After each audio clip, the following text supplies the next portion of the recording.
ശബരിമല സ്വർണ്ണക്കൊള്ളയിൽ ഏറെ വൈകി പാർട്ടി നടപടി. തിരുവിതാംകൂർ ദേവസ്വം ബോർഡ് മുൻ പ്രസിഡന്റ് പത്മകുമാറിനോട് വിശദീകരണം തേടി സിപിഎം പത്തനംതിട്ട ജില്ലാ നേതൃത്വം.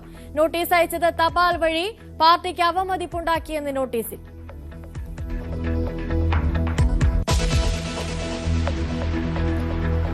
നിലപാട് പറയാൻ ജി സുധാകരൻ. വാർത്താ സമ്മേളനം രാവിലെ 11 മണിക്ക്. സിപിഎം നേതൃത്വത്തിന്റെ അനുനയ നീക്കങ്ങൾക്ക് വഴങ്ങിയില്ല. ജില്ലാ സെക്രട്ടേറിയറ്റ് അംഗങ്ങളുടെ കൂടിക്കാഴ്ചയിൽ സജി ചെറിയാനെതിരെ രൂക്ഷ വിമർശനം.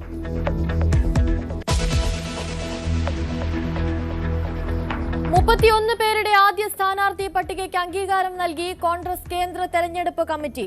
പട്ടികയിൽ 19 സിറ്റിംഗ് എംഎൽഎമാർ. എൽദോസ് കുന്നപ്പള്ളിയുടെ കാര്യത്തിൽ ശനിയാഴ്ച തീരുമാനം.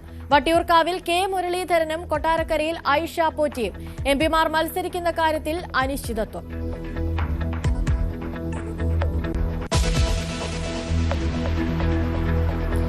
LPG പ്രതിസന്ധി മറികടക്കാൻ നടപടികളുമായി കേന്ദ്ര സർക്കാർ. പാചകവാതക വിതരണം നിരീക്ഷിക്കാൻ സംസ്ഥാനങ്ങൾക്ക് നിർദ്ദേശം.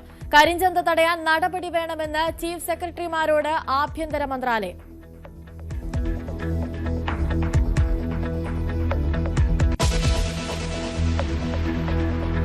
യുദ്ധം അവസാനിപ്പിക്കാൻ 3 ഉപാധികളുമായി ഇറാൻ. ഇറാന്റെ പരമാധികാരവും അവകാശങ്ങളും അംഗീകരിക്കണം.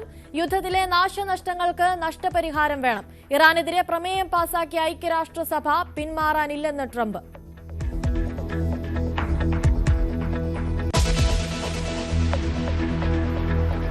ജമ്മുകശ്മീർ മുൻ മുഖ്യമന്ത്രി ഫറൂഖ് അബ്ദുള്ളയ്ക്കും ഉപമുഖ്യമന്ത്രി സുരേന്ദ്ര ചൌധരിക്കും നേരെ വധശ്രമം. വെടിവെപ്പുണ്ടായത് വിവാഹ ചടങ്ങിൽ പങ്കെടുത്ത് മടങ്ങുന്നതിനിടെ. അക്രമി പിടിയിൽ.